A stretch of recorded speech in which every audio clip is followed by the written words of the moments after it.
Merci. Alors, nous invitons ceux qui viennent de nous rejoindre de s'installer bonnement. Nous allons démarrer la séance. Merci. J'aimerais que vous applaudissiez un tout petit peu la technique. On a forcé à la dernière minute pour quelques petites insertions. Merci beaucoup. Alors, une fois encore, mesdames et messieurs, chers invités, nous vous souhaitons la bienvenue ici à la médiathèque de l'Institut français du Togo qui s'honore d'abriter cette belle célébration de la littérature, de la pensée et de la poésie.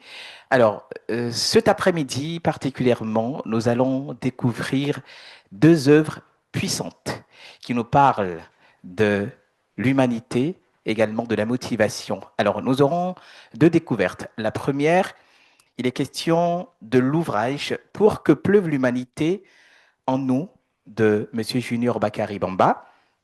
Et la deuxième, Management de la motivation de Maître Kajaka Abou Nima Molga. Alors, qui seront modérés respectivement par Monsieur Aïe Renaud Dossavi et le professeur Guy Missodé. Déjà en place pour la toute première dédicace, c'est-à-dire pour que pleuve l'humanité, en nom de Monsieur Bomba Bakary. Et là, pour démarrer cette séance, mesdames et messieurs, je vais confier la parole à la directrice générale de la maison d'édition FC Audio Edit. Elle est la cofondatrice de cette maison d'édition, Madame Eliane Azoumé Louvongama, s'il vous plaît. Bonjour à tous. C'est vraiment un véritable plaisir d'être accueilli dans ce centre de la culture à l'Institut français du Togo. Au nom de toute mon équipe, je souhaite d'abord formuler nos remerciements au niveau de l'équipe de l'Institut qui a organisé cette rencontre littéraire aujourd'hui.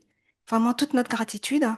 Nos affectueuses pensées vont à Madame Armande Bézon, qui a planifié cette rencontre littéraire depuis des mois, qui l'a organisée à distance parce qu'elle n'est pas là aujourd'hui.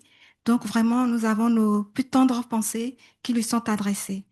Nous remercions également Madame Whitney Gaou, qui a pris le relais et on la remercie vraiment aussi pour toute sa disponibilité. Donc, je ne pourrais pas remercier l'équipe de l'Institut français sans remercier le directeur exécutif, Monsieur Stéphane Blanchon. Merci à tous. Aujourd'hui, nous avons l'honneur, le grand honneur de compter parmi nous Son Excellence, Monsieur l'ambassadeur de France, Augustin Favereau. À vous tous ici présents, je vous souhaite la bienvenue. Merci infiniment d'avoir pris le temps de venir rencontrer nos auteurs et découvrir leurs œuvres.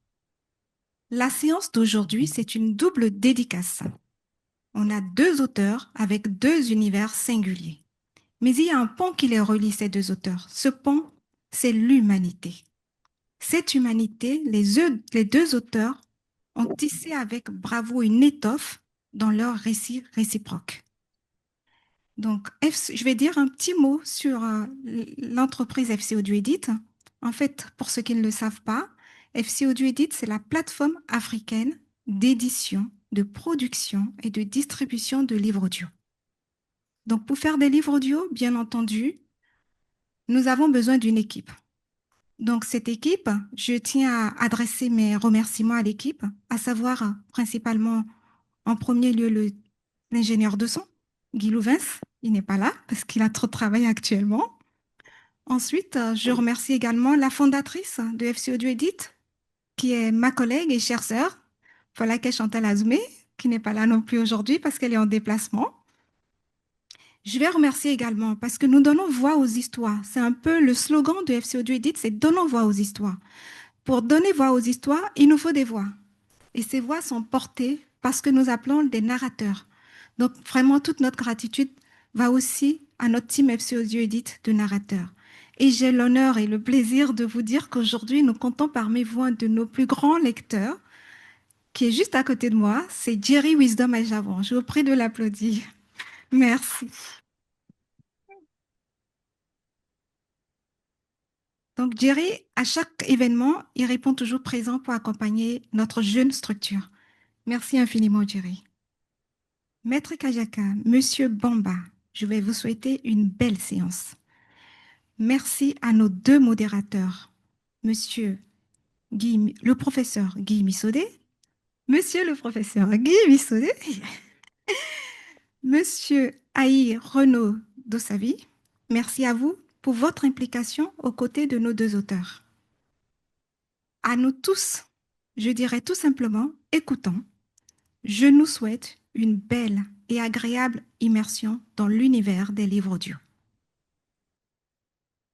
Sans plus tarder, nous allons confier la voix à notre modérateur, Monsieur Aïe Renaud de Savy, qui va bien sûr conduire cette première séance de découverte de cet ouvrage pour que pleuve l'humanité en nous, de Monsieur Bakary Bamba. Merci, merci à tous. C'est un plaisir de nous avoir ce soir, en cet après-midi. Merci, Bakary, pour l'honneur que tu me fais de présenter ton ouvrage. Merci à l'IFT de nous recevoir. Je vais commencer de but en blanc, hein. Page 5. Ce recueil est né d'une urgence intérieure. Urgence d'écrire, urgence de dire, urgence de rappeler que derrière les cris, les silences, les voyages et les exils, il existe encore un battement humain, fragile mais tenace. Chaque poème est une tentative de dialoguer avec l'autre, de tendre une main par-delà les frontières visibles et invisibles. Une tentative de rappeler que l'amour, la douleur, la colère, la beauté, tout cela nous appartient, nous traverse, nous définit. Je n'ai pas cherché à enseigner, je n'ai pas cherché à convaincre, j'ai simplement écrit ce que l'âme murmurait quand le monde devenait trop bruyant. J'offre ces mots à ceux qui, comme moi, continuent de croire qu'un mot peut guérir, qu'un regard peut sauver, qu'une larme peut fertiliser des terres encore asséchées, que cette pluie d'humanité tombe aussi en vous. De Bakary Junior Bamba dit Nzi le Grand. Voilà un peu de but en blanc comment on rentre dans ton ouvrage. Je ne sais pas ce que tu en penses déjà.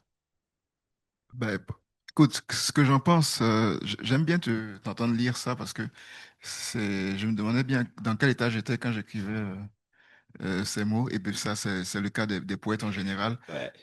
On est parfois comme dans une transe quand on écrit certaines choses, on est habité. Mais voilà. Mais j'aimerais peut-être j'aimerais savoir après que nos auditeurs, nos amis présents aient entendu quelques poèmes, aussi avoir des Ah réactions oui. de leur part surtout. Ouais. Déjà, qui es-tu en tant que poète, diplomate ou grand voyageur? Pour faire simple, Bamba Bakary Junior est écrivain, poète et analyste politique. Tu es d'origine ivoirienne, même si tu as fait un parcours assez important par la France et puis par la Suisse. Tu as un parcours hybride qui est aussi entre l'Afrique et l'Europe, et ça se sent dans ton écriture et dans tes rapports.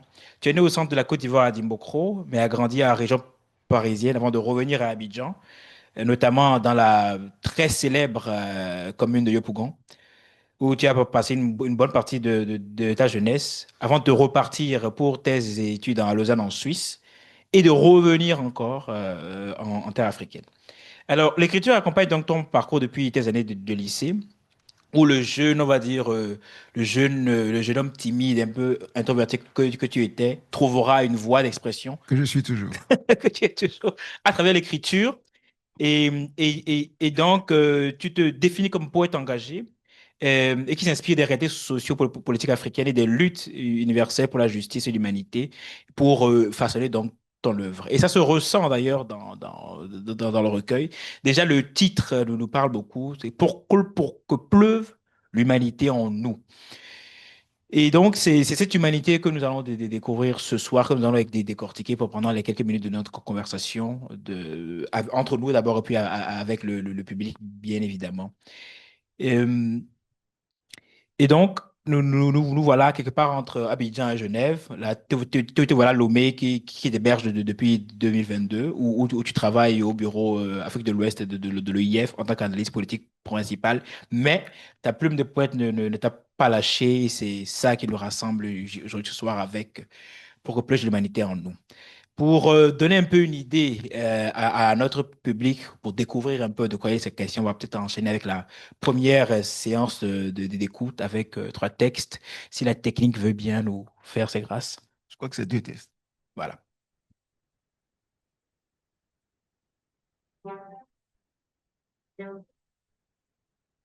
Vous écoutez pour que pleuve l'humanité en nous. Un recueil de poésie de Bakary Bamba Jr., lu par son auteur.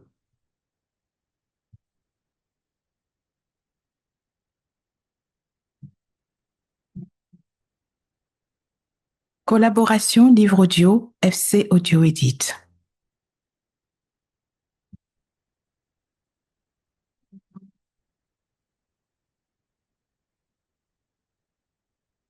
Première partie. Résolument poète, désespérément humain. Je suis poète. Je suis poète, donc j'écris. Car par la plume je suis, et par ce puissant instrument s'écouleront de mes veines des vers de sang. Je suis poète, donc je saigne, car sur chaque centimètre de feuille, je voudrais imprimer ma douleur et dire à ce monde combien pleure mon cœur. Je suis poète, donc je pleure. Et je voudrais que mes pleurs viennent grossir le torrent amer des larmes des indignés qui hurlent leur colère. Je suis poète, donc je crie. Je crie en lieu et place des démunis, des sans-plumes et des sans-voix qui se font rire au nez par les rois. Je suis poète, donc je ris. Et mon rire nerveux est mon unique réponse, ma fuite en avant pour échapper au cynisme de ce monde. Je suis poète, donc je fuis. Car poète, je n'en demeure pas moins un homme, un lâche qui, comme les autres, détourne son regard et se réfugie dans l'écriture. Je suis poète, donc j'écris. Car par la plume je suis, et par ce puissant instrument, je sublimerai mon impuissance en glaive justicier. Je suis poète. Mon Père qui est partout, mon Père qui est en moi. Pendant des siècles, je t'ai cherché dans les grottes du néolithique, les temples grecs, les pyramides d'Égypte, sans toujours te trouver. Parfois, une lueur m'indiquait ta présence, un murmure, un frisson me disait que tu étais là. Mais je finissais toujours par douter. Alors je recommençais ma quête dans les montagnes du Tibet, les minarets d'Arabie, les synagogues de Turquie. Et chaque fois, je retrouvais en moi un peu de paix. Quelques jours, quelques années de calme. Mais jamais je n'étais satisfait. Alors je repartais à ta recherche, dans les clochers des églises, les bois sacrés d'Afrique, les jungles des chamans d'Amérique. Fatigué de cette incessante quête, je me suis assis sous un arbre, sur un rocher, face à la mer, dans le désert. Et c'est là que je t'ai trouvé, là que tu as toujours été, dans le murmure du vent, le parfum unique de la mer, la beauté à nul autre pareille des dunes, la blancheur étincelante de la neige, dans l'oiseau planant dans le ciel, l'enfant qui pleure, la fille qui me charme, l'homme qui m'insulte, la mouche qui m'embête, mon cœur qui bat et mes larmes qui coulent de cette vérité révélée. Tu étais partout, tu étais tout. Mon Dieu, toutes ces années, tous ces siècles passés à te chercher, tu étais près de moi, tu étais en moi, tu étais moi. Voilà les deux premiers extraits que nous venons d'écouter. Excellent. Et donc, c'est ça, on va dire, c'est le poète qui se retrouve en lui-même ou qui se retrouve lui-même. Justement, toi, tu es poète, diplomate. Tu n'es pas du tout à ton coup d'essai en termes d'écriture. Que représente Pour que pleuve l'humanité en nous dans ta trajectoire poétique, justement? Alors, c'est très intéressant ce que tu me demandes là parce que, en fait, c'est vrai que j'ai déjà publié par le passé, mais plutôt des romans. Et tous mes romans incorporaient de la poésie parce que je me suis toujours dit, même étant poète, que la poésie n'est pas toujours très digeste. Je veux dire, même étant poète, je n'arrive pas à prendre un recueil de poèmes volumineux et à le lire de bout en bout comme je le ferais pour un roman ou pour un essai ou autre chose. Donc, en tant que poète, je me suis toujours posé la question, mais comment fait-on, poète, pour nous faire lire, pour vendre notre poésie? Donc, ce que je faisais, je diluais ma poésie dans des livres, dans des romans, pardon. Et puis, j'ai entendu parler des livres audio. Je suis venu ici, d'ailleurs, à, à la dédicace de Madame, la sœur, Madame Azoumé, c'est ça, hein, Chantal. Et puis, je me suis dit, bon, pourquoi pas? Parce que la poésie, elle est d'abord déclamatoire. C'est quand même plus intéressant lorsqu'on écoute de la poésie. Et je me suis prêté à ce jeu, j'ai prêté ma voix. Je dois dire que j'ai été agréablement surpris par le résultat. Et donc, ce premier recueil de poèmes que je publie, donc en audio et aussi en livre papier, est une première expérience que je trouve très enrichissante et que j'aimerais bien conseiller aux autres poètes parce que je trouve qu'elle permet de plus facilement aborder la poésie et de la digérer. Tu penses que c'est l'avenir de l'écriture poétique? Je pense que cela va faciliter la réconciliation entre les lecteurs, les amoureux de poésie et la poésie. C'est quand même un charmant retour de l'oralité, justement, après. Exactement. Euh, Ouais. mais du coup, toi-même, dans ton recueil, là, dans ton poème d'ouverture, Ouais. tu dis, et d'ailleurs, même la première partie, déjà, je rappelle que le recueil est en trois parties, Oui. à peu près 77 pages, une trentaine de poèmes. La première partie, tu le clames, tu le scandes, tu le répètes, je suis poète. Oui. Mais tu as également des fonctions assez stratégiques. Est-ce qu'on peut être poète et engagé à la fois aujourd'hui? Et comment toi, tu vis cette tension-là entre l'écriture et l'appel du réel que tu vis sans doute de façon très aiguë dans ton métier de tous les jours? Oui, poète et diplomate. D'ailleurs, il faut savoir qu'il y a beaucoup de diplomates poètes. Il faudrait un peu plus Il y a beaucoup de poètes diplomates, il faudrait un peu plus de diplomates poètes. Je vais dire ça comme ça. Ça aiderait bien le monde. D'ailleurs, dans ce poème-là, je le dis que je suis poète, mais je fuis. Je fuis parce que effectivement, il n'est pas évident de dire ce qu'on pense, de dire ce qu'on ressent. Et c'est justement dans la poésie que nous nous réfugions et que nous arrivons à ressortir ces tensions et ces frustrations que nous avons dans le monde. Et donc, j'ai cette soupape-là, j'ai la poésie pour sublimer, je le dis dans le poème d'ailleurs. Et je pense que pour un diplomate, la poésie, c'est important.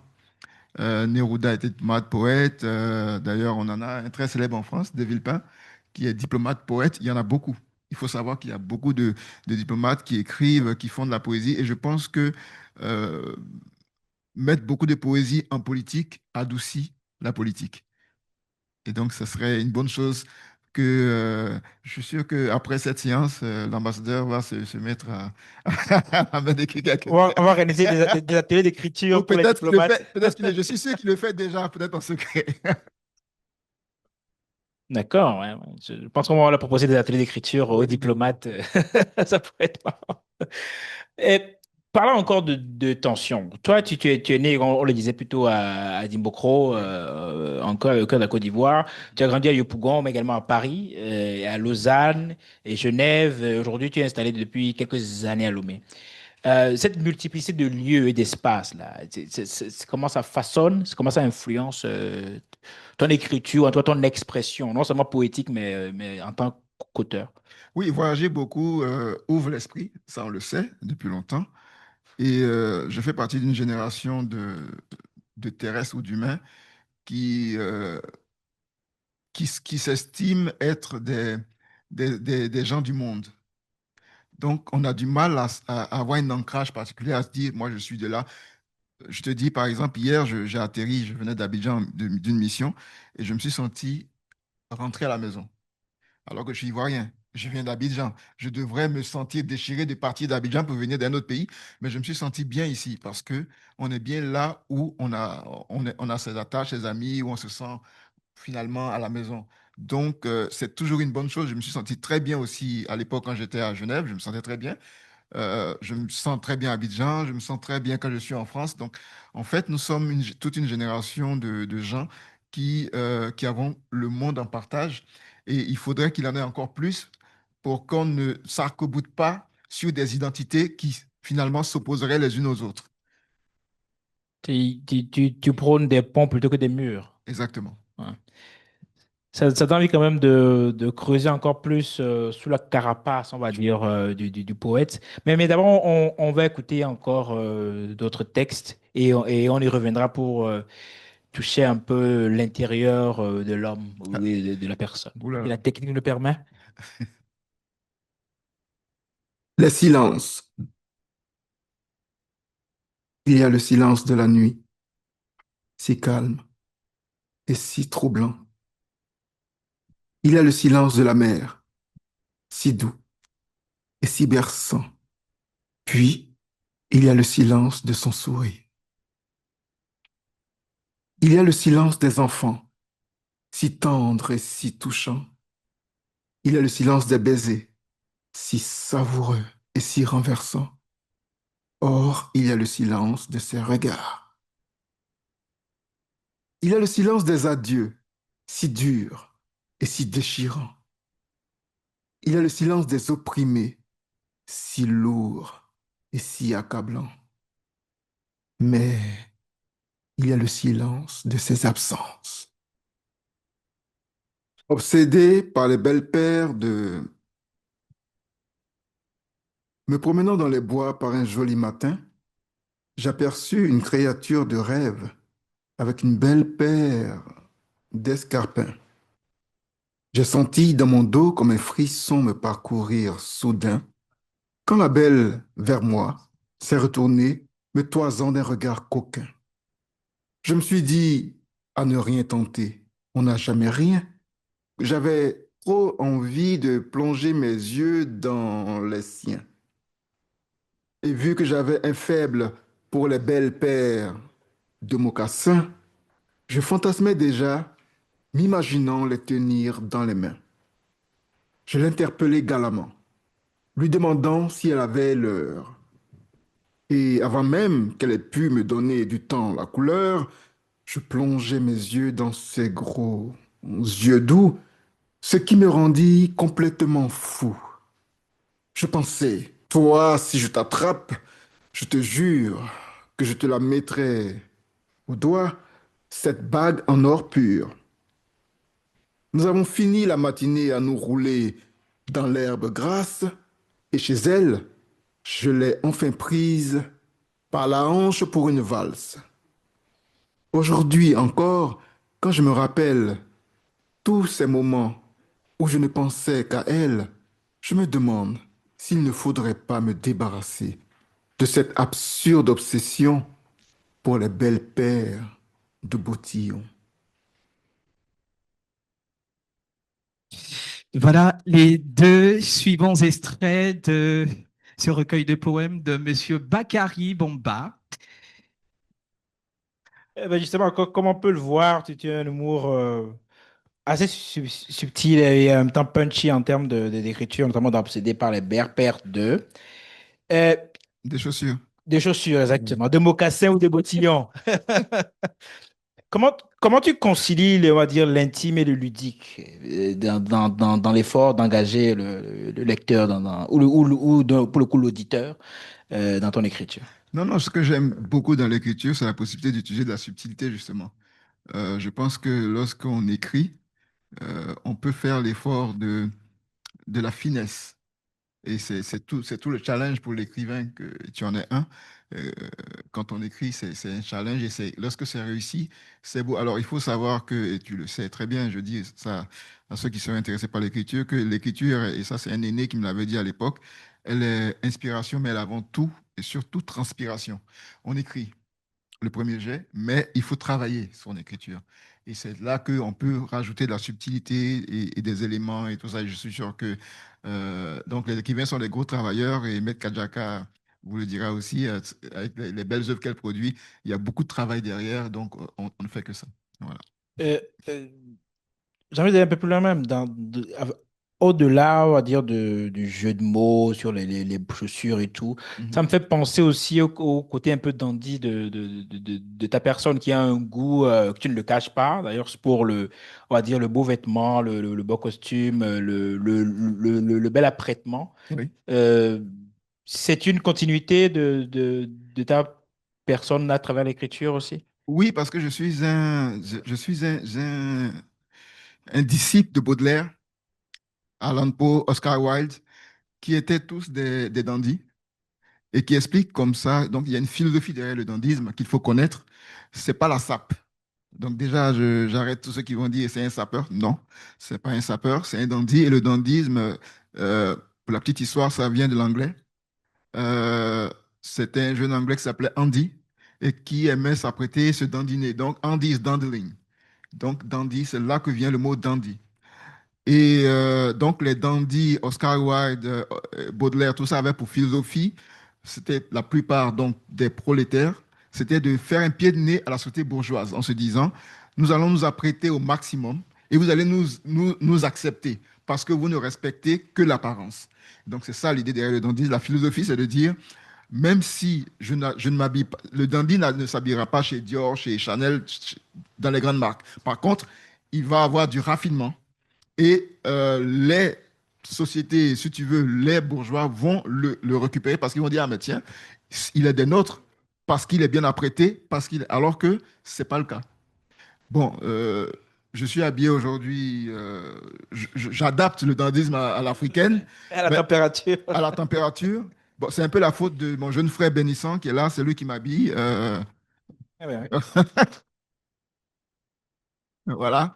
Donc, on peut être dandy aussi bien en Europe qu'en Amérique, qu'en Afrique. On peut adapter le dandisme, comme tu le vois. Voilà. Merci. Ah ouais, super. Tu vois que quand on pousse un peu, on découvre davantage le petit révolutionnaire quand même qui se cache derrière le sourire des diplomates un peu. Au-delà de, juste pour parler un peu plus loin, au-delà de cette autre dimension-là, je reviens sur le point précédent, dans mon père qui est partout, mon Oui. père qui est en moi, même dans Silence, il y a un côté très spirituel quand même. Je vois même une partie de ces ornementations qui ne sont pas sans symbolique pour ceux qui regardent de près. Quelle est ta relation, je ne sais pas si je parle à l'homme ou au poète, mais quelle est ta relation avec le divin ou le sacré ou le spirituel? Oui, j'aime à dire que je suis très spirituel et pas religieux. Je suis pas religieux, mais je viens de la religion parce que père musulman, mère catholique, donc forcément, je fais la catéchèse et puis je fais les coraniques. Donc, alors, c'est amusant parce que je partais donc dimanche avec ma mère et le vendredi avec mon père à la mosquée. Donc, voilà. Donc, j'ai grandi dans cela et c'est ce qui m'a permis à un moment de m'en éloigner aussi et mais surtout de m'intéresser à la spiritualité. Donc, c'est vrai que j'ai beaucoup de poèmes. Donc, la première partie est très spirituelle. D'ailleurs, l'un des livres que je vends ici, Éveille-toi, mon enfant, part de l'idée de parler de façon plus simplifiée de la spiritualité à ma fille, à ma première. Et donc, c'est ce qui a donné cette œuvre. Donc, oui, j'ai un lien très fort à la spiritualité et je revendique cela. Super. Maintenant, j'aimerais découvrir aussi, bon, tu es chez nous depuis quelques années maintenant, on va parler de ça, mais avant ça, une autre écoute.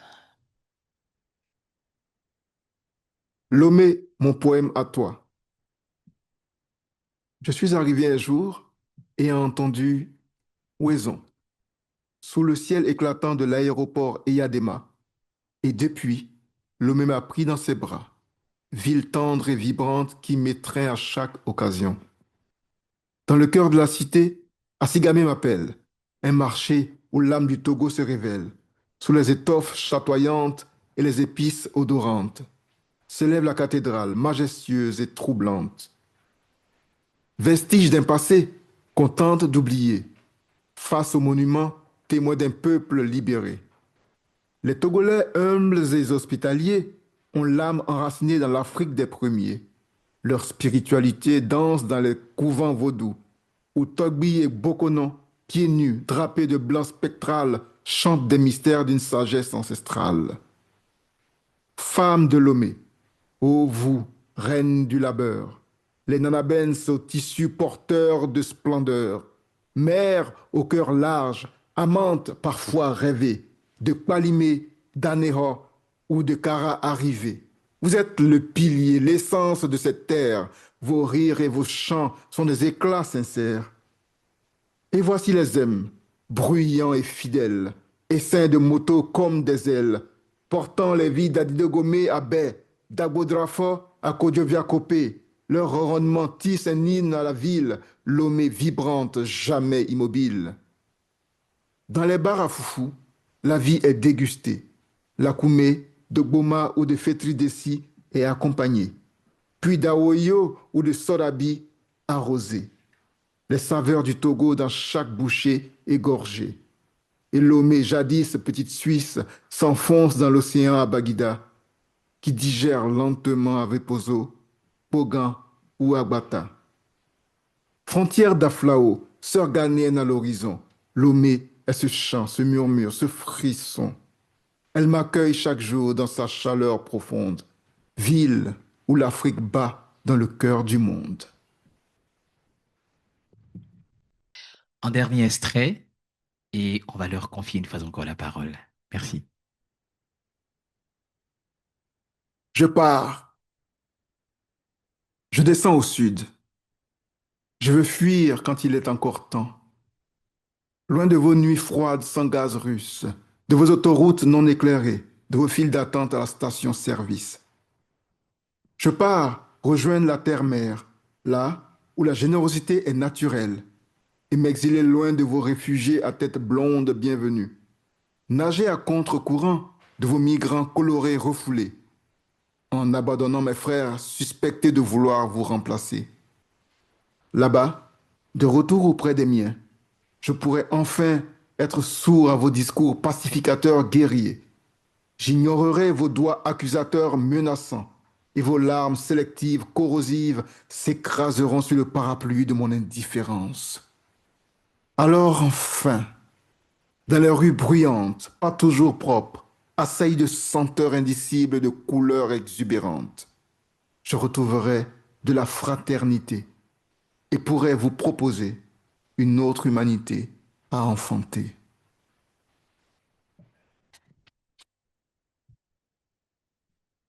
Super. Et je pense que ça tombe vraiment sous le sens. C'est vrai que je dois dire.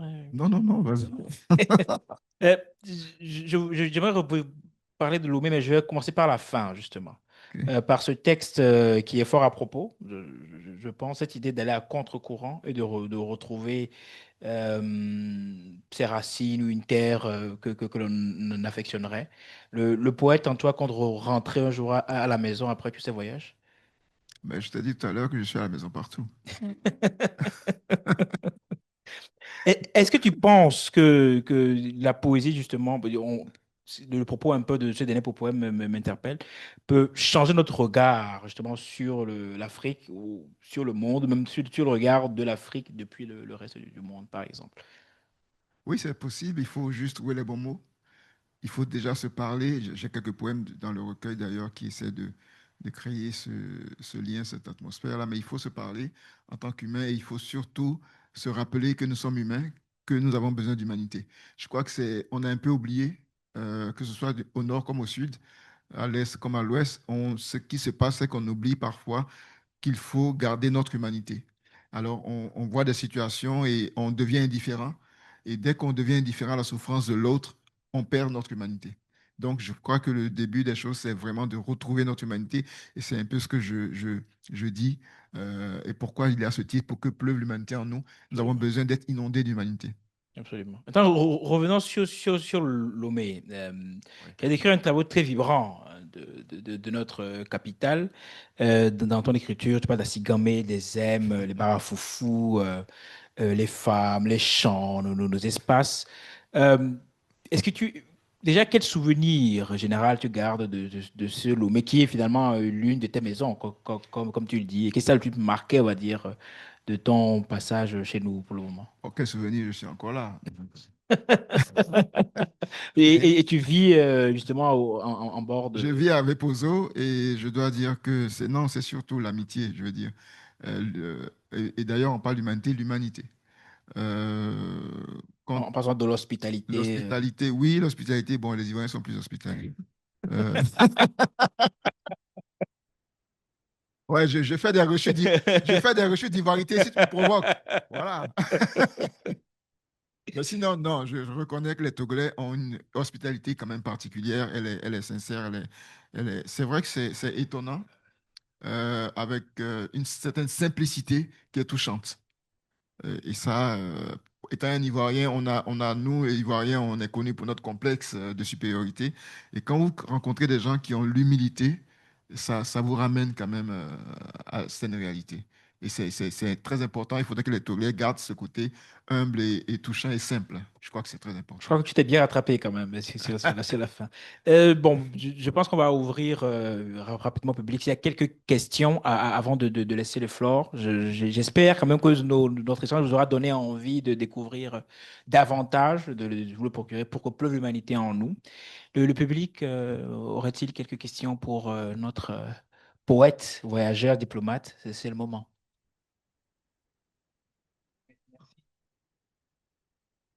Le mien? D'accord, il n'y a pas de souci. Merci d'applaudir très très fort l'auteur, Monsieur Bakary Bamba, et Monsieur Dossavi, qui a effectué bien sûr la modération de cette première partie de la dédicace que pleuve l'humanité en nous. On est sensible. Vous nous avez fait tomber, n'est-ce pas, Monsieur l'ambassadeur? Ou bien. Alors, on est suspendu à vos lèvres, mesdames et messieurs, si vous avez des questions. Ah, ok, il y a déjà des mains en l'air. On va prendre la toute première intervention par ici, et ensuite, on continue. Merci. Moi, je suis Elie Abbé.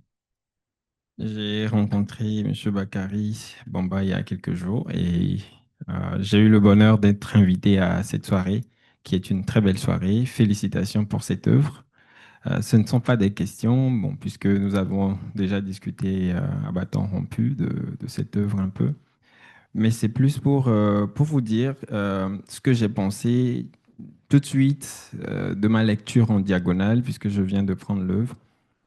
Je pense que c'est une poésie qui est aérée. Il y a de la lumière qui circule, il y a beaucoup d'émotions, des images très fortes. Et il y a cette volonté, même quand vous parlez des choses graves, de mettre de la gaieté. Et ça, c'est quelque chose qui permet à la poésie d'être digeste, d'être lisible. Et je vous rejoins quand vous dites qu'il faudrait qu'on travaille à réconcilier les amoureux de la poésie avec la poésie. Bon, moi-même, je suis poète, soit dit en passant. Vous êtes engagé sans être engagé, et ça, c'est quelque chose de remarquable.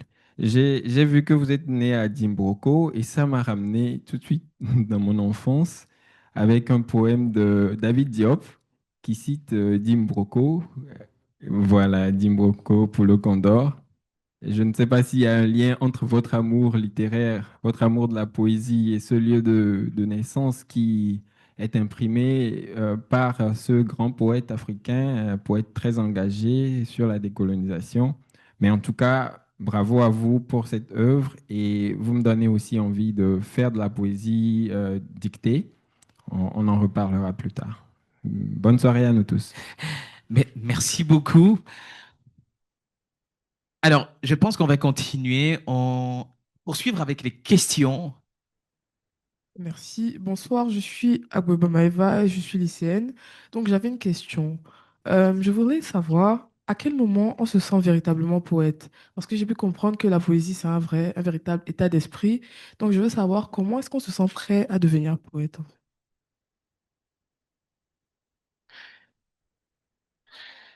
Ok, pardon.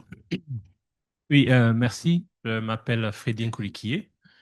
C'est un plaisir toujours d'écouter Bakary. Et surtout, je me rappelle de nos rencontres dans divers cadres agréables. Aujourd'hui, j'écoute maintenant ses œuvres.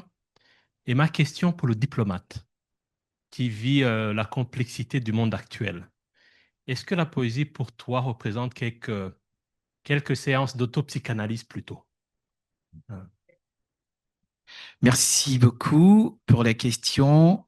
Autre avis, apport aux questions. On prend une série de 3, on répond. Et Ok. Bonsoir à tous, bonsoir à Monsieur Bakary. Je m'appelle Serge Ouyenga et donc ma question est la suivante. Si votre œuvre voudrait être liée peut-être dans un lieu symbolique, une frontière, une prison, une école, quel lieu choisirez-vous? Merci. Et pourquoi? merci beaucoup. Alors, Monsieur Bakary, je pense qu'on va aller pour cette série de 3 questions. La première question, alors, quel est votre avis? Oui, c'est Maëva qui veut savoir à Effectivement, quel moment se sent-on poète poète. et comment on se sent prêt.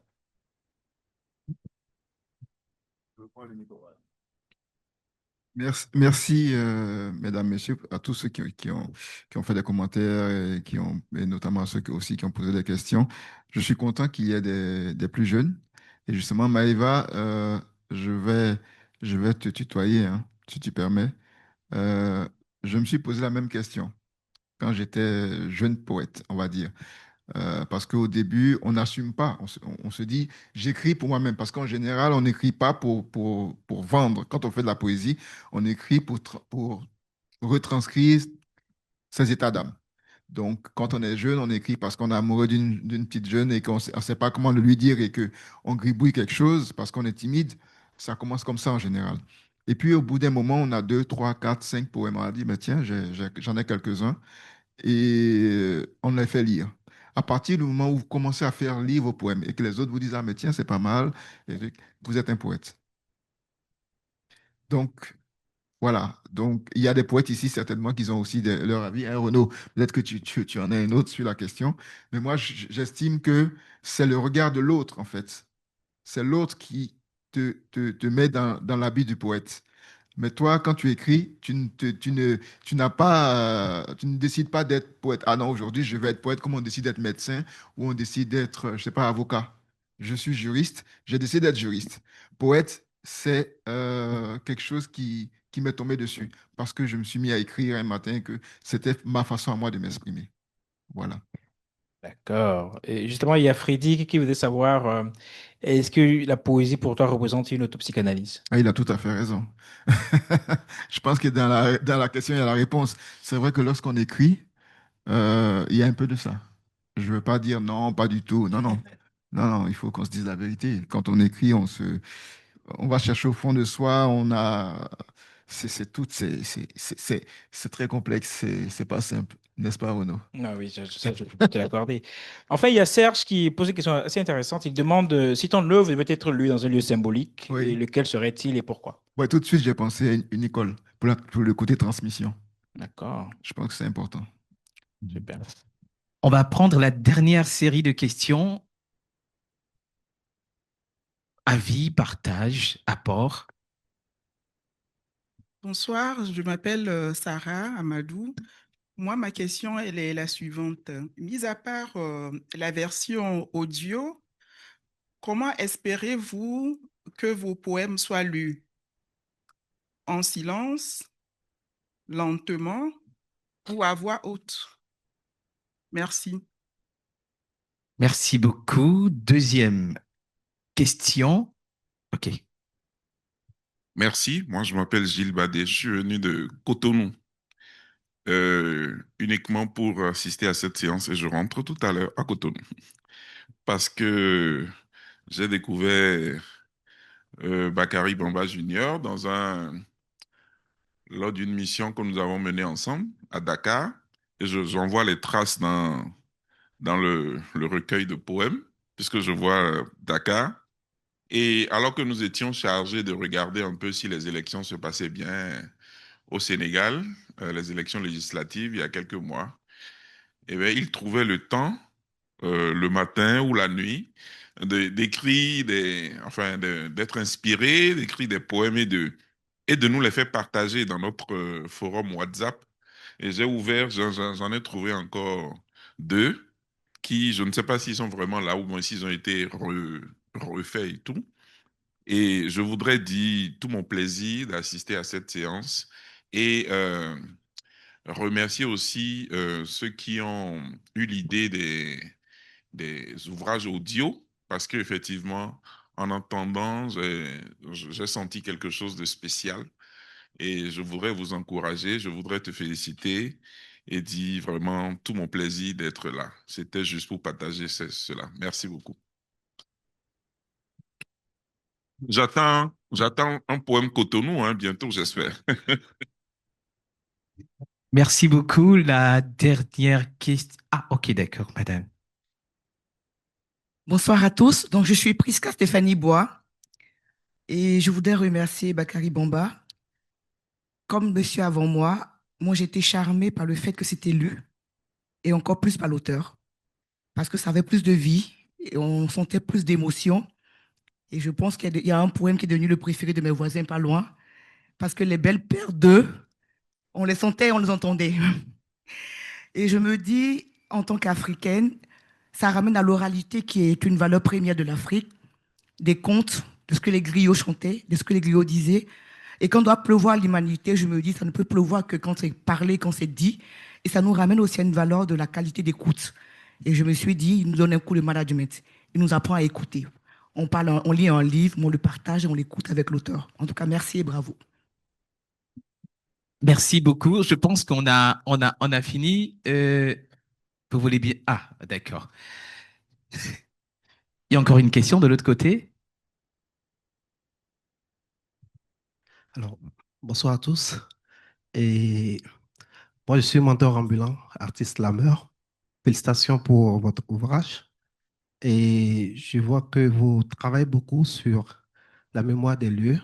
Et si vous avez peint tellement Lomé que j'ai su reconnaître dans vos écrits. Alors, pour ce travail, vous avez comme matière que les lieux où tout vous inspire? Ça, c'est la première des questions. La seconde, faites-vous appel à l'inspiration ou dès que vous êtes en face d'une matière, votre inspiration déclenche-t-elle? Merci. Merci. Euh, je suis désolé. Ah, il a dit c'est pas une question, donc on fait comment? Donc on prend deux avis et puis voilà, on termine, d'accord? Merci. Merci. Bonsoir à tous. Je suis demoiselle Edo Akua, Edo Juanita. Je suis gestionnaire RH. Ma première question concerne les éloges de Monsieur Bamba envers le Bokono de Lomé. J'aimerais savoir si vous avez une fois assisté à ces maîtres spirituels ou comment, façon dont vous leur avez donné des éloges tout à l'heure. Et ma deuxième question aussi, bon, j'ai trois questions, excusez-moi. Ma deuxième question, c'est que des éloges donnés à nos sœurs togolaises. J'aimerais demander à Monsieur Bamba, savoir si il a déjà gagné une sœur togolaise. Si c'est le cas, alors un bon pour notre sœur togolaise. Encore une fois, merci et félicitations. La troisième question, pardon. Votre source d'inspiration, c'est quoi, s'il vous plaît? Voilà, merci.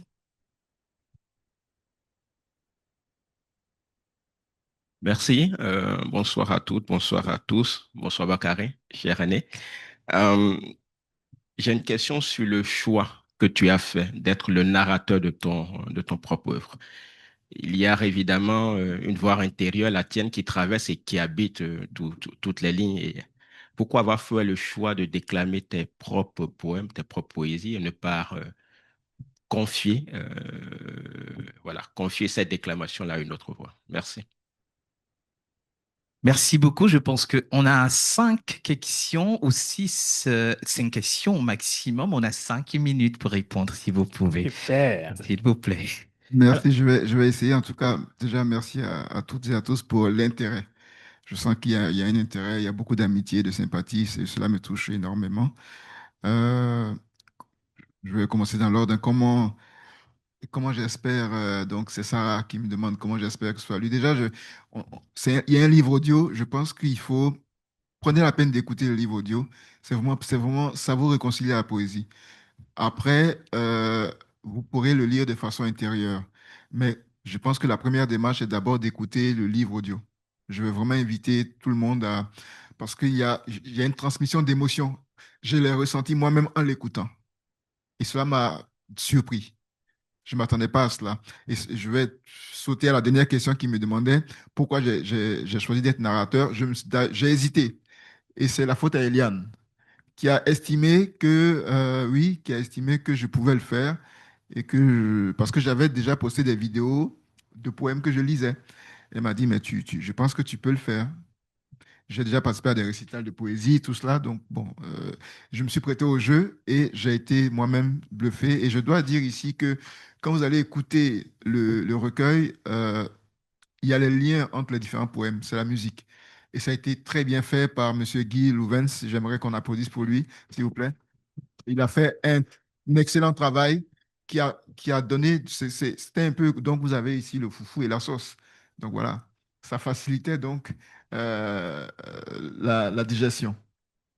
Alors, Gilles, merci pour tes mots amicaux et de t'être déplacé. Vous êtes deux à être arrivés de Cotonou. Il y a toi et il y a également Gaëtan qui est derrière, qui se cache. Mais voilà, merci pour cette amitié que vous me faites de venir de si loin. J'ai déjà visité Cotonou et je pense qu'il y aura un poème, t'en fais pas, sur Cotonou. Et cela rejoint la question sur justement l'inspiration, comment c'est vrai que je pratique aussi la technique du haïku.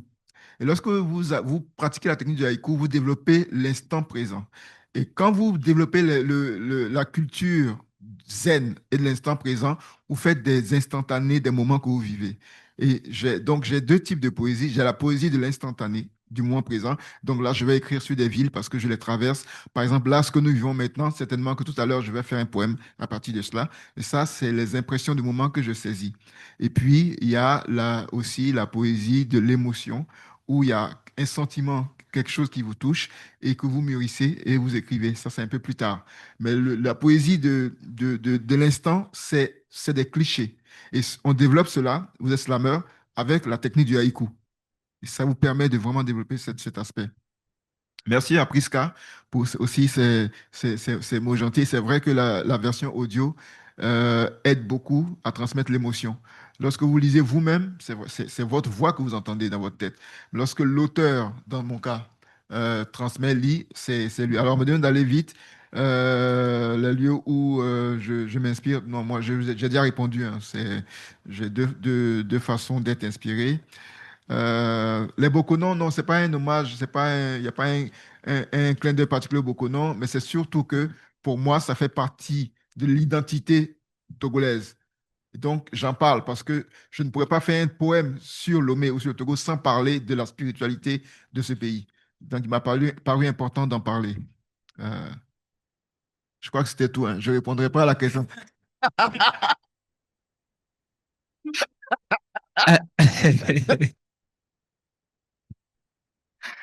Ben, la réponse, c'est pas encore non. Voilà. Merci. Merci, mesdames et messieurs. Est-ce qu'on peut applaudir très, très fort Monsieur Bakary Bomba et Monsieur Renaud Dossavi qui ont bien sûr animé cette première partie de cette dédicace pour que pleuve l'humanité en nous. Voilà, c'était le titre de l'ouvrage que nous avons découvert tout à l'heure. Ça continue la dédicace. Il va revenir d'ici la fin pour signer vos livres que vous allez acheter. Ce n'est pas les livres que vous allez acheter, en fait, c'est le contenu. D'accord? Merci. Merci de les raccompagner, s'il vous plaît. Et par la suite, mesdames et messieurs, nous allons inviter les auteurs de la deuxième œuvre en découverte cet après-midi, mesdames et messieurs. Nous allons d'abord inviter Monsieur Guy, le professeur, Guy Missodé, modérateur de cette deuxième séance de dédicace, et l'auteur, si vous voulez, l'autrice elle-même, Madame Abounima Kadjaka Molga, s'il vous plaît. Elle est maître.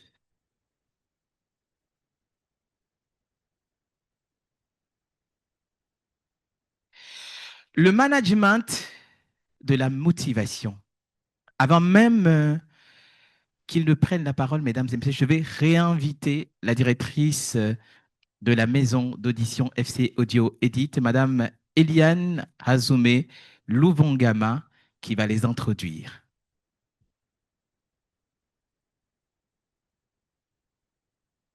Merci à tous. Que dire d'autre, maître? Juste vous souhaiter une belle séance. Monsieur le professeur Missoudé, on vous remercie d'être là. Donc, à vous de nous entretenir sur management de la motivation. Merci, mesdames, messieurs. J'ai tenté tout à l'heure de forcer le titre de Madame Kanyaka Abonima, peut-être de le changer en disant que pour qu'il pleuve l'humanité en nous, est-ce qu'on ne va pas dire pour qu'il pleuve l'humanité dans la gestion des entreprises? Puisque, en fait, c'est le fil conducteur de et son ouvrage. Parce que vous allez voir que depuis une dizaine d'années, on se rend compte que le paysage littéraire togolais est conquis par des ouvrages relatifs au développement professionnel ou bien au développement personnel. Et ce sont des livres qui font succès. C'est vrai. Bon, évidemment, nous autres critiques littéraires, nous nous gardons de nous prononcer là-dessus, puis ce sont des ouvrages qui ne sont pas encore soumis à l'aune de la réflexion critique. Donc, mais toutefois, ma lecture active de Management de la motivation de Maître Kadiaka Abounima Molga m'a convaincu de par sa facture. Ce n'est pas pour la flatter, même pas c'est parce que je la connais depuis. Je ne le dirai pas. Et surtout que cette complicité est née de son patronyme chrétien parce qu'elle est Françoise et ma mère aussi s'appelle Françoise. Donc, je l'appelais Françoise, ma mère. Alors, donc, en effet, comme la plupart des potentiels lecteurs de cet ouvrage, j'avais d'abord l'appréhension que je serais enfermé dans l'univers inextricable du jargon, des théories de gestion, de la psychologie mise au goût du jour, parce que on dit management de la motivation. Mais je fus démenti par les premiers pas du livre. Parce que d'abord, de par sa forme physique, alors il s'agit rapidement d'un ouvrage de 200 pages environ, mais qui se prête à lire, évidemment, à écouter, naturellement, de par sa mise en page et de par le style. Il souffrait que je dise deux ou trois mots sur la mise en page. D'abord, je me suis rendu compte d'un élément intéressant, et c'est parce que les 6 parties structurées en chapitres et eux-mêmes en sous-chapitres sont structurées de façon à la fois interdépendante et de façon autonome. Ça veut dire que je peux prendre un chapitre, une partie, et le ou la lire de façon autonome, et également comme je peux les lire de façon interchangeable en les reliant à d'autres. Donc, cela m'a amené à me dire, mais c'est très intéressant parce que c'est un ouvrage qui se prête à plusieurs types de lecture, lecture active, une lecture en diagonale et autres là. Maintenant, au niveau du style, alors, le style est très intéressant par le fait que de la première page à la dernière page, 200 pages, il n'y a aucun terme scientifique rébarbatif. Pour un livre, justement, qui parle de management, il n'y a aucun terme qui vous renvoie à un dictionnaire de spécialité. Et je me suis dit, mais est-ce que, c'est-à-dire que quelle est cette habileté à pouvoir écrire, aborder un terrain un peu délicat, abstrait, avec un vocabulaire simple et qui se présente un peu comme une confession? Parce que c'est vrai, on a dit maître Abounima Molga, notaire ayant fait les études des sciences juridiques, étant sénateur ou sénatrice, étant député, étant leader ou bien promotrice de leadership féminin, ayant parcouru le monde, je m'attendais, vous voyez, c'est vrai, ça je le dis, à un discours doctoral, faussement pédant et autres. Mais vraiment, je suis flatté et je me suis dit, mais est-ce qu'elle ne s'est pas dit en écrivant cet ouvrage que, elle s'est dit, sans prétention, mais plutôt par générosité en toute modestie, il est de mon devoir de partager avec vous de bonnes pratiques de management qui balisent mon itinéraire de vie professionnelle et qui me permettent de le faire coexister harmonieusement avec les exigences de la vie familiale et de citoyenne. C'est-à-dire, j'ai acquis des expériences par la pratique et j'aimerais partager cela avec vous. Et on comprend qu'elle ait réussi amplement ce pari. On comprend également pourquoi le message de lecteur que je lui ai envoyé soit élogieux et non faussement élogieux. Je lui écrivais: avec plaisir, j'ai vidé 2 fois de suite votre boîte à outils, puisque c'est le terme qu'elle utilise dans la dernière de couverture. Donc, j'ai vidé par plaisir votre boîte à outils, qui est plutôt remplie de merveilles poétiquement enrobées d'un style à la fois simple et captivant. Fin de citation. Donc, je dirais, avant que nous entrons dans l'ouvrage, que votre ouvrage, Management de la motivation, est pour moi et par-delà toute une motivation à sa découverte pour son écoute ou par sa lecture. Félicitations. Et cela nous permet d'entrer dans l'œuvre par la lecture des pages, s'il vous plaît.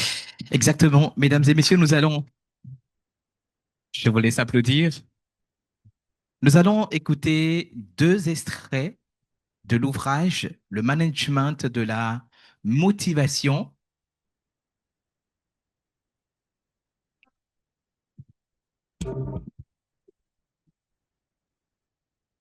Vous écoutez Management de la motivation, vous, votre entreprise et vos équipes. Un livre de développement personnel et coaching de Maître Kajaka Abunima Molga, lu par Jerry Wisdom à Javon.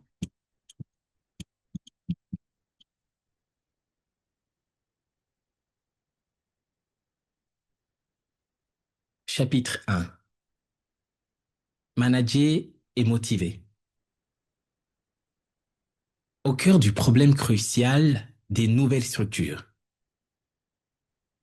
La difficulté réside dans la capacité à ancrer une routine de travail et la rendre constante. Ne pas subir son travail, ne pas perdre plaisir à travailler, ne pas s'acquitter de ses tâches professionnelles comme on se débarrasse d'une corvée pour passer à autre chose ou pour classer un dossier désagréable. Le travail n'est pas seulement une activité de subsistance qui ne sert qu'à se nourrir et subvenir aux besoins de sa famille. Travailler est aussi vital que respirer, dormir ou se réveiller.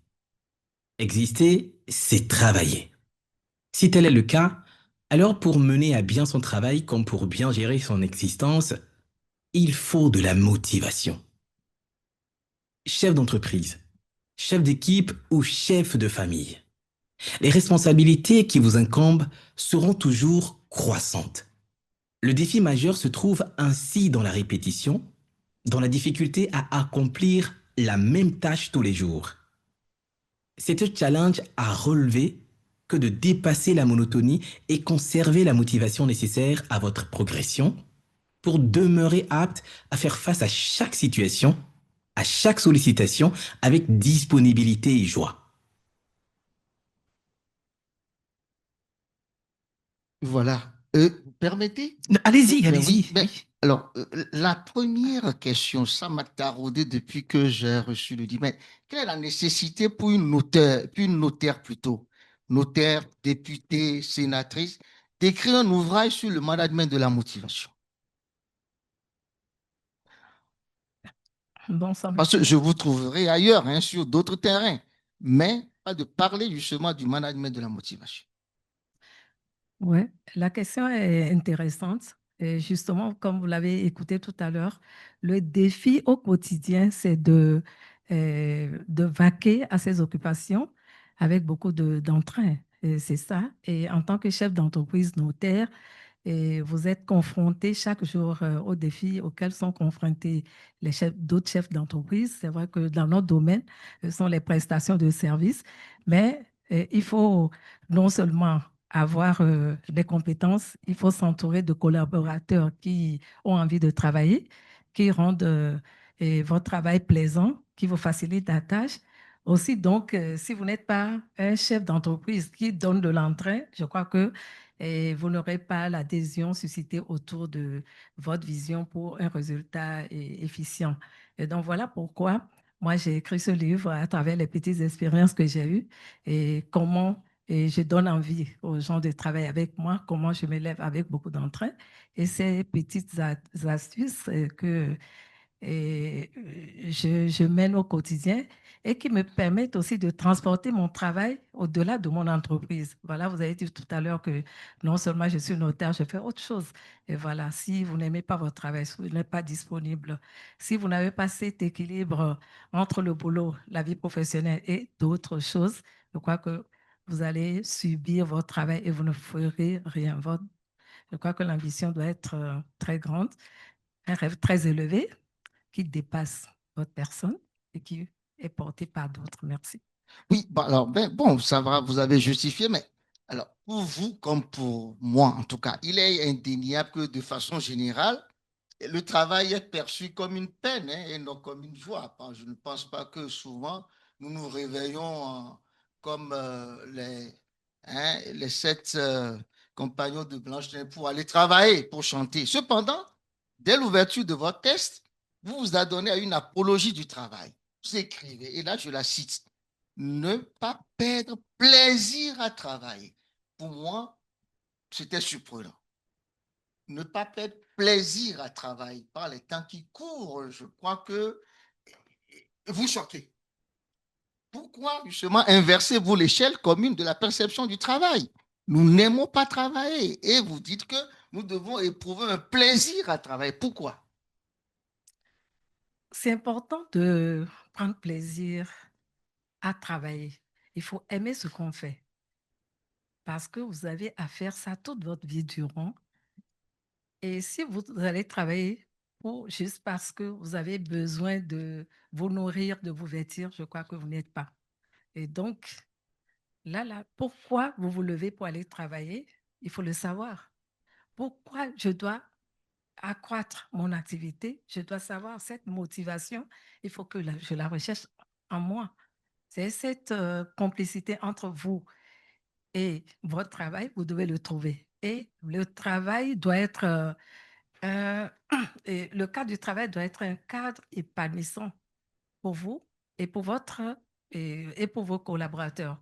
Et donc, et les défis n'en manqueront pas. Et ces défis, au contraire, devraient constituer des opportunités pour vous vous dépasser à plus de résilience et à savoir comment ou à rechercher comment se surpasser et se maintenir, garder toujours un cap sur l'envie de toujours travailler. C'est ça. C'est que le défi, c'est toujours être dans le mouvement et avec joie et entraîner tout le monde dans cette joie-là pour travailler avec vous.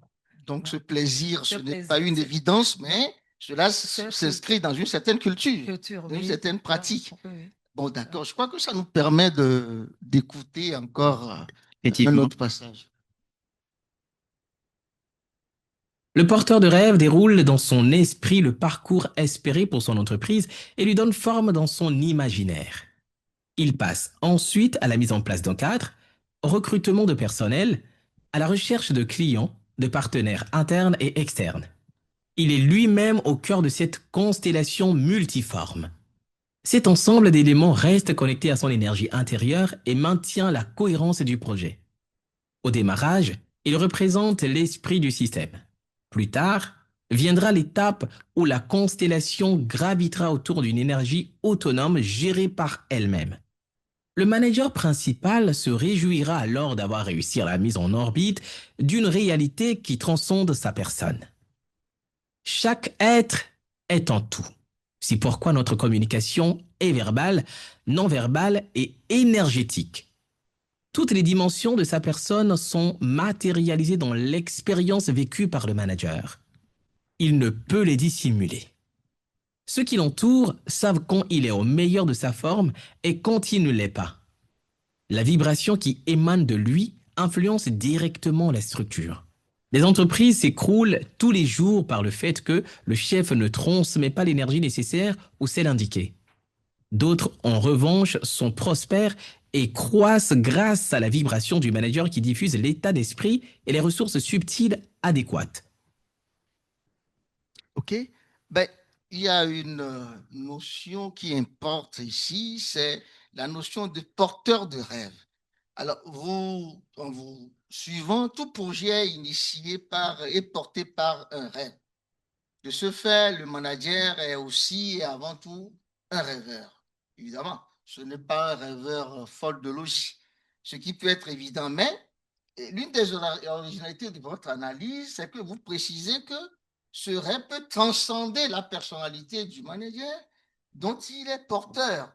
Et on a l'impression que on quitte le domaine concret, qui est le domaine de la création, de la gestion de l'entreprise, et on se croit dans un domaine surnaturel parce qu'il y a une justement transmutation par le statut du rêveur qui partage et impose ce rêve à son entourage. Alors, comment se réalise, pour moi, un lecteur lambda, comment se réalise cette transfiguration du rêve qui transcende le rêveur dans le monde de l'entreprise? Et j'insiste que, on nous demande que, on ne rêve pas hein, quand on est dans une entreprise. Maintenant, vous nous forcez à rêver et non seulement il rêve, mais il partage son rêve. Comment s'opère cette alchimie? Bon, en tout cas, je vais caricaturer de cette façon. Entre le rêve et la réalité, il y a des actions courageuses, cohérentes à effectuer. Voilà un peu. Et donc, à l'étape de rêve, c'est l'immatériel. Vous avez conçu, moi, je suis juriste.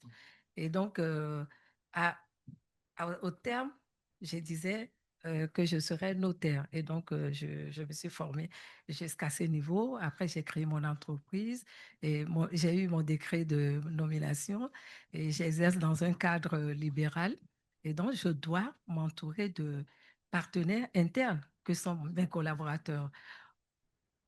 Ça veut dire que mon rêve à l'étape initiale qui se rapportait à moi va être partagé avec d'autres, les partenaires internes, les premiers collaborateurs, qui doivent aussi être au même niveau de compréhension que moi, au même niveau de compétences que moi, pas forcément, mais en moins, savoir faire le minimum pour m'aider.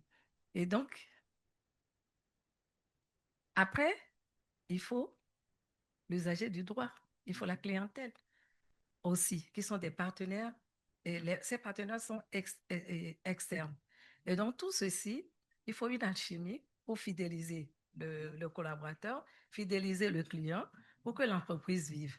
Et donc, le porteur de rêve, qui est le chef d'entreprise, doit pouvoir nourrir tous les jours son âme, son esprit, de sorte que, en le voyant qu'il irradie autour de lui cette envie de travailler et de déclencher par son contact. On a dit que on parle par l'action, la parole et voilà le comportement. Donc, ton comportement en tant que chef d'entreprise doit motiver, doit déclencher dans tes collaborateurs cette envie de faire quelque chose de bien.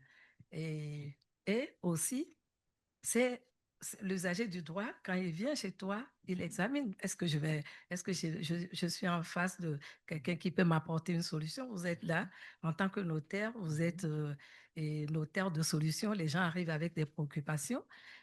À voir votre tête, est-ce que vous êtes là pour gagner votre argent? Vous êtes là pour le lucre? Est-ce que vous êtes là pour résoudre les problèmes? Il examine. Si vous êtes là pour l'aider de façon humaine d'abord pour comprendre son problème, je crois que ça se sent de la manière dont vous approchez la personne. Et votre état d'esprit va l'inspirer, le mettre en confiance. Et voilà un peu où le rêve doit transcender un peu la personne de l'immatériel vers le matériel et puis la fusion autour de ce rêve pour sa pérennité. Voilà. Oui, même au-delà de la transcendance du rêve, il y a un mot qui également a capté notre attention, c'est la vibration. Hein, vous écrivez que le manager, justement, il met des vibrations qui diffusent son état d'esprit et les sources subtiles adéquates. Et le manager doit être la source de cette vibration. Alors, je voulais savoir, est-ce que n'importe quel manager peut atteindre cette performance? Est-ce que c'est inné ou bien est-ce que c'est cultivé? Oh, ce dont nous parlons, c'est plutôt des pratiques, hein? Ce n'est pas inné. Il faut, pour avoir tout le temps une bonne humeur, il faut se parler intérieurement et dire et que je suis très positive, je suis contente, par exemple, de vaquer à mes occupations. Trouver une sorte de joie qui vous porte. Et moi, pour ma part, quand je n'ai pas encore trouvé cette connexion de partir à mes vacations, d'aller à mes vacations, sans la joie, je crois que je ne sors pas de la maison. Je dois, avant de sortir, être heureuse d'aller au boulot parce que la joie, elle est contagieuse. Mais est-ce qu'il y a des recettes? La recette, c'est un état d'esprit. Le bien-être moral, physique. Moi, ma recette, c'est d'abord les prières du matin et puis après, trouver de l'énergie à travers des exercices physiques. Et puis, après, bien me mettre. Et on libère tout ce qui Ça est peut- vibration voilà, négative. c'est négative. Et puis, en partant, j'ai dit, ben, je pars pour servir dans la joie. Je pars pour retrouver mes collaborateurs qui seront aussi dans l'entrain. Et je contamine cette joie en allant. C'est la vibration contagieuse, très positive d'ailleurs. De la même manière, si vous ne faites pas attention, vous avez sur votre lieu de travail des vibrations négatives, vous comprenez que elle sera contagieuse et le travail ne va pas marcher.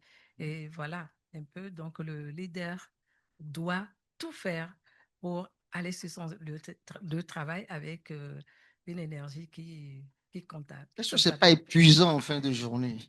Ben non, du tout, du tout. Au contraire, vous êtes heureux de travailler et je crois que la joie même allège le poids du travail. Vous avez cette disponibilité interne parce que vous n'avez pas trop de souffrance morale, en fait. C'est ça. Mesdames, Messieurs, c'est un challenge, hein. Je crois qu'il faut l'essayer. La visa mérite une tentation. Nous allons écouter justement. Exactement, nous allons écouter le 3e extrait. Voilà, ouais. Le manager connecté. Celui qui ne sait plus se connecter au divin en lui, à travers son âme, ne sait pas non plus se connecter aux autres.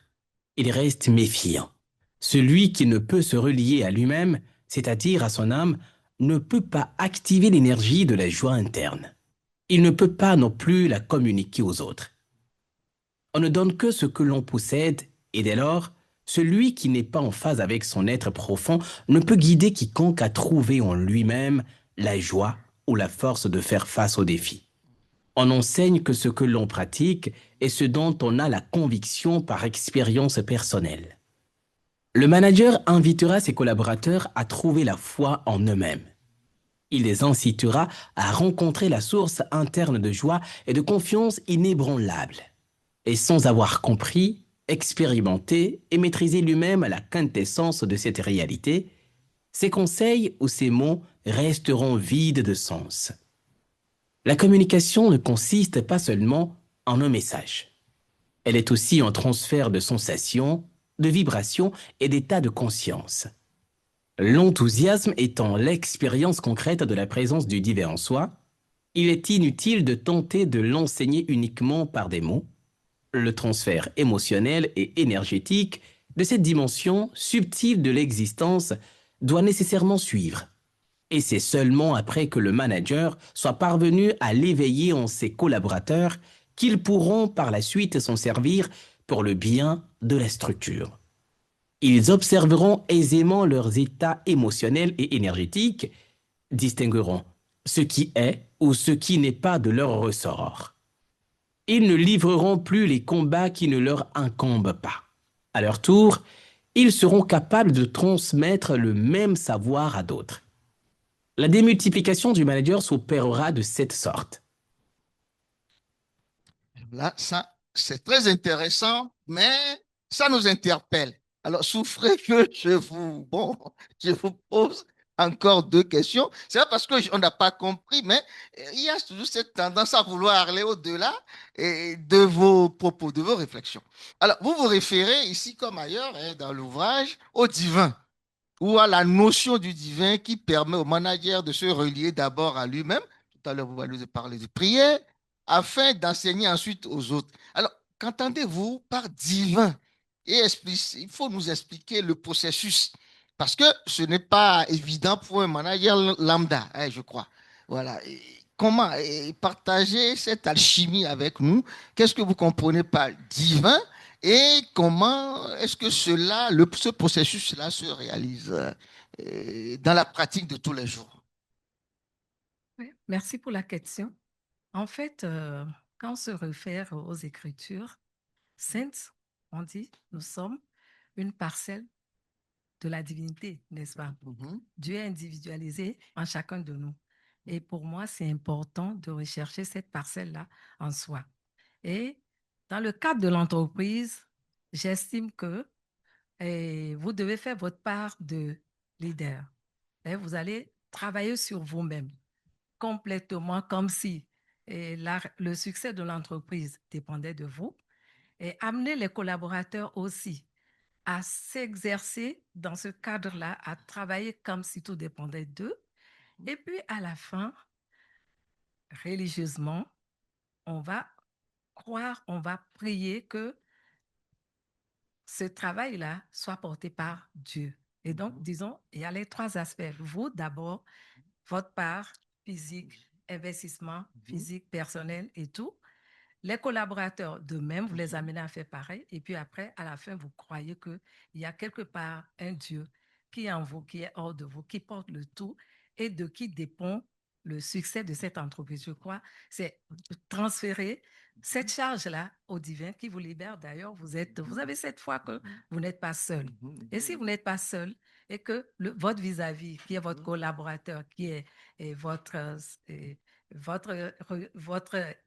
identique au plan divin, je crois qu'en transférant ces énergies au plan extérieur, tout le monde pense pareil. Je crois qu'il y a une démultiplication d'énergie qui va donc forcer la main au divin et ça réussit. Oui, on reviendra d'ailleurs sur ce concept de démultiplication du manager. Mais je voulais quand même me persuader, je comprends un peu qu'on n'est pas ici dans la religiosité, mais dans la spiritualité, comme d'ailleurs tout à l'heure, la démonstration a été faite par le poète Bakary. Ça veut dire qu'on dépasse ce côté de religion qui nous enferme, mais de croire qu'il y a cette puissance supérieure à nous, mais est hors de nous, mais qui nous motive pour aller dans le processus vers le bien.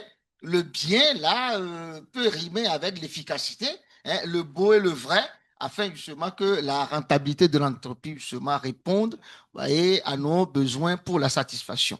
Alors, de la même façon, vous avez parlé justement du processus de démultiplication du manager. J'aimerais, c'est vrai, vous venez de l'effleurer, mais j'aurais voulu justement que vous le développiez encore plus, parce que derrière ce mot se cache justement un effort de plus, justement du manager qui, je crois, serait le modèle des autres, afin de les inciter à mieux faire. J'espère que je suis en phase avec vous. Oui, oui. Et tout à fait. En fait, bon, je viens de parler du divin, mais au plan matériel, dans le processus ou dans la chaîne de la production, vous avez des acteurs et chaque acteur doit pouvoir jouer sa partition de la meilleure façon. Et pour jouer sa partition de la meilleure façon pour aboutir au résultat, c'est qu'il doit être en état de le faire. Il doit avoir les compétences. Vous devez investir en lui avant d'attendre un résultat déjà. Il y a ce travail à faire. Et puis, il y a... Parler de sa formation même. Oui, sa formation, votre formation, sa formation, cette nécessité de mettre à jour sans cesse les connaissances et de vous-même et de vos... Vous parlez également de ses motivations même. Et tout, de ses motivations, ainsi de suite, si vous voulez. Oui. Alors, et donc, il faut qu'il ait conscience que sa responsabilité est grande dans la mesure où, à son niveau, le travail qui lui incombe doit être bien fait pour que toute la chaîne ne soit pas brisée. Voilà. Et donc, la conscience professionnelle Et il faut amener les collaborateurs à le comprendre. Et puis, dans ce cas-là aussi, le leader n'est pas le leader qui sanctionne à tout vent. Et il est cet humain-là aussi derrière. On reviendra sur cette notion de sanction. Mais il y a un aspect, bon, voilà, je vous incite à la lecture parce que, bon, on ne peut pas tout épuiser. Il y a un aspect qui m'a intéressé et que nous ne découvrons pas dans toutes les structures, où il est conseillé de créer un compte qu'on va alimenter pour le personnel. Et il sait que, bon, ça n'entre pas dans son salaire, mais peut-être qu'à la retraite ou alors quand il va démissionner, on mettra ça à sa disposition. Ouais, donc, du coup, je crois que l'employé qui a conscience de cette réalité ne peut qu'être motivé, à moins qu'il soit vraiment qu'il soit un bloc de pierre très lourd. Je crois qu'on va encore. Exactement, on y va pour le 4e extrait. L'efficacité collective, résultante de la conscience des efficacités individuelles. Les différents départements internes ont des rôles précis et des habiletés à mettre en œuvre dans le circuit du traitement des dossiers. Chacun doit être le meilleur dans sa tâche. Il y a un point d'honneur à réussir sa part de la mission. Une petite victoire est une victoire importante. Elle fait avancer la machine. Une petite négligence n'en est pas une. Elle est dommageable au système dans son ensemble. En effet, un petit grain de sable suffit pour enrayer le moteur et réduire l'activité à néant. Il y a donc ce point à faire en début de semaine pour statuer sur les sujets, sur les dossiers, sur les étapes d'activité et de projets en cours. Chacun commence sa semaine en ayant précisé les priorités selon leur ordre d'importance. Ensuite, des dossiers en cours programmés pour la semaine. L'entreprise espère que lui parviennent de nouvelles sollicitations. Cela va de soi. Raison évidente pour laquelle, chaque fois qu'un plan est établi, il doit être suivi, de sorte à toujours évoluer vers la finition dans le temps imparti. Laisser des démarches et des engagements s'accumuler jusqu'à ce qu'ils deviennent tous prioritaires pour devoir les régler dans l'urgence est le meilleur moyen de briser le cercle vertueux de l'efficacité et de la motivation. Le stress s'accentuerait. La tension serait difficilement maîtrisable. La communication fluide passerait du possible à l'incertain. La concentration baisserait. L'effet négatif serait immédiat sur la créativité, sur l'analyse approfondie et sur l'attention aux détails. Or, justement, c'est l'inattention aux petits détails dans la part individuelle du travail qui peut entacher la qualité du travail collectif. Une petite erreur peut banalement venir anéantir les efforts fournis. De quoi atteindre gravement le moral des troupes, surtout celles qui n'auront rien à se reprocher. Elles se sentiront contraintes alors de rechercher un bouc émissaire. Le blâme s'installera comme un virus vicieux qui attaque l'esprit de complémentarité, de solidarité et d'unité. Alors, vous voyez que, voilà, oui, il faut toujours applaudir. Voilà, jusqu'à maintenant, nous avons vu ce qu'il faut faire. Maintenant, nous sommes justement dans une phase de ce qu'il ne faut pas faire. Mais là, ça nous interpelle parce que c'est évident hein, que l'effort individuel participe naturellement à l'optimisation des rendements de l'entreprise. Mais et c'est également l'une des pépites de votre ouvrage, parce que j'en ai trouvé hein, énormément. C'est que vous mettez en garde contre le blâme justifié qui pourrait s'installer, là je vous cite, comme un virus vicieux qui attaque l'esprit de complémentarité, de solidarité et d'unité. Alors, on comprend que vous vous inscrivez dans la prévention, ou bien si la défaillance ne peut pas être évitée, que faire? Ne doit-on pas blâmer ou comment blâmer pour ne pas instiller le virus? Oui, parce que c'est là, ça, c'est on était pris au piège, quoi. Oui. Bon, je me comprends parce que je suis dans un domaine où je n'ai pas un fonds de commerce et le capital que j'ai, c'est la confiance du client. C'est tout le fonds de commerce que j'ai. Et en termes de prévisibilité de chiffre d'affaires, je ne sais pas. A priori, parce que nous nous n'avons pas le droit de faire des publicités. Donc, vous ouvrez, vous êtes assigné à des résidences. On vient toquer à votre porte pour les besoins spécifiques et pour apporter la sécurité aux actes, la sécurité juridique. Voilà tout ce que vous avez à faire. Et donc, en apposant votre sceau sur un acte, vous l'avez scellé. Il est vrai jusqu'à inscription de faux. Vous comprenez pourquoi chaque mot que vous écrivez, chaque réflexion que vous faites sur papier pour sceller un contrat, vraiment, il faut que le collaborateur, ils le savent, certains sont ici, il faut que chaque phrase soit vraiment réfléchie et exténuée de risques. Vous voyez, vous devez tout faire, tous les actes que vous causez, vous devez évaluer les risques en même temps pour l'entreprise et pour le client. C'est stressant. Oui, c'est pas si stressant que ça parce qu'il ne faudrait pas qu'il y ait un relâchement en interne. Il ne faut pas se débarrasser de son travail. Et c'est pour cela que il ne faut pas être maître tout seul non plus. Ils le savent. Il ne faut pas être maître tout seul de son acte. On ne peut pas tout savoir. Il faut un brainstorming de sorte que nous puissions poser le problème juridique avant de commencer par rédiger, par offrir notre service. Et donc, c'est important. Donc, en amont, il faut il vaut mieux prévenir que guérir. Chez nous, c'est obligation résultat. Et donc, vous voyez que le blâme, c'est dans l'exécution. Vous n'avez pas bien fait vos reprémandes. Vous aurez dû. On vous perd le temps, certes, mais cela vaut la peine d'instruire que d'attendre que les erreurs figurent dans l'acte et que tout le cabinet soit éclaboussé. Voilà un peu. Mais il y a des situations où vous êtes obligé de blâmer nécessairement. Et oui, vous blâmez parce que vous avez...